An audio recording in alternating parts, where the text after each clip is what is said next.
Secular Bharat news पर BBC news 24 देखने वाले तमाम दोस्तों और दर्शकों को सुल्तान भारती की तरफ से आदाब, नमस्कार, सत श्री अकाल। बस ऐसे ही आपसे बात करना था, मैंने फ़ोन चालू कर लिया। मैंने कहा इधर उधर के खबरें तो बहुत बार सुनते हो, कम से कम मेरे से भी रूबरू बात कर लिया करें कभी कभार। और वैसे भी आज का दिन थोड़ा सा ख़ास है। असल में मैं गांव जा रहा हूँ। छोटे भाई की लड़की यानी मेरी भतीजी की शादी है और इसके अलावा गांव में 2 शादियां और भी हैं।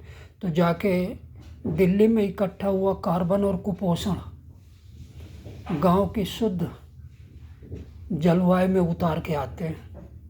बढ़िया ऑर्गेनिक गेहूं की रोटियां, चावल, और आजकल तो मेरा सबसे पसंदीदा सीज़न आम वाला तो है ही नहीं, फिर भी कोई बात नहीं है, आम के बगैर भी काम चल जाएगा। उसकी कसर हमारे दोस्तों के मिठास से पूरी हो जाएगी, जो वहाँ मेरा इंतज़ार भी कर रहे हैं और जिनके साथ मिल के मुझे उनको एक ख़ास गिफ्ट देनी है।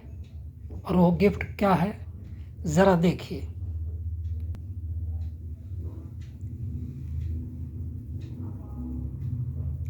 जी हाँ, अंतरिक्ष की बेटी आ चुकी है।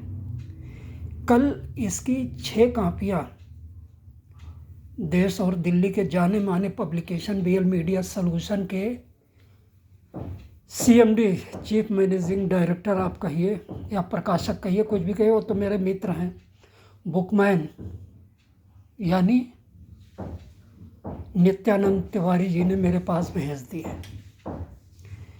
इसे आपके साथ शेयर करना है क्योंकि अभी ये ट्रायल कापियाँ आई हुई हैं, यह देखने के लिए कि इसमें कहीं कोई नुक्ता छूट तो नहीं गया, कोई कमी नहीं है। और अच्छा हुआ कि अभी ट्रायल कापियाँ निकली हैं। 20 कापियाँ ट्रायल निकाली उन्होंने, मुझे ज़रूरत 5 की थी। मैं देख रहा हूँ 6-7 पेज पर कभी कभार एक आध नुक्ते की गलती मिल रही है। हालांकि इसके टाइपिस्ट रमेश जी को मैं प्रशंसा करूँगा कि साउथ के होते हुए बहुत अनुभवी, बड़े ब्रिलियंट आदमी निकले कि ज़रूरत नहीं पड़ी ज़्यादा परेशान होने के लिए। भाषा विन्यास में दिक्कत आती है और मेरी किताबों में अमूमन 5 भाषाओं के शब्द होते हैं, लेकिन सब कुछ ठीक ठाक रहा। तो मैं चाहूँगा इस किताबों को आप पढ़ें और इस पर कुछ लिखें। तो कहिए तो मैं 1 मिनट और लेता हूँ और आपको बता दूँ किस किताब के बारे में। यूएफओ का नाम तो आपने सुना हुआ है, अनआइडेंटिफाइड फ्लाइंग ऑब्जेक्ट। ये पश्चिम के सबसे ज़्यादा विकासशील और विकसित राष्ट्रों की उतारी हुई और दुनिया को चटाई गई वो शहद है जिससे आप कभी भी पराविज्ञान से नहीं हट पाएंगे और वो क्या कहते हैं, प्राग्रही जीवों से मुक्त नहीं हो पाएंगे। और अब आते हैं हम धर्म की तरफ कि धर्म क्या करता है। हिंदुओं में एक बड़ी हमारे हिंदू भाइयों की एक बहुत क्या कहते हैं धार्मिक, धर्म से संबंधित एक किताब है, अमर शब्दकोश। नहीं, अमर कोश ही है, खाली उसका नाम अमर कोश है। और उसमें वर्णित मनुष्यों के अलावा 10 जीवों का वर्णन है।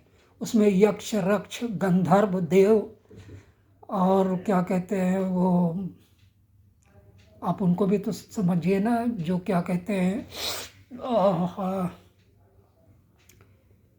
उर्वशी, मेनका, इनका भी जिक्र है। अब जाहिर सी बात है कि पृथ्वी पर तो ये कभी कभी आती हैं, लेकिन होती किसी और ग्रह में है। इसी तरह बाइबल के अंदर भी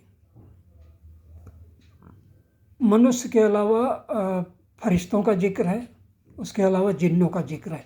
और इस्लामिक मैथोलॉजी में आप देखिए तो कुरान में पूरा एक आयत, सूरा नंबर 72 की 28 आयत है, इन्हीं के बारे में है, जिन्नों के बारे में। तो कहीं ना कहीं हम धार्मिक ग्रंथों का तो इनकार नहीं कर सकते, जो ऋषियों, महर्षियों, पैगंबरों और इस दूतों ने अपने द्वारा अपनी अपनी कौमों को दिया है, तो कहीं ना कहीं इसमें सच्चाई है। और कुरान में तो जिन्नों का व्याख्या और वर्णन बार बार आता है। और इनके बारे में तो कुरान में एक और आयत है कि लक़द खलक़नल जिन्ना फ़ी इंसा इल्ला लियाबुदून, मैंने जिन और इंसानों को इसलिए पैदा किया है कि नेक काम करें। फ़िलहाल ये क्या है, इस किताब में किस चीज़ के बारे में है?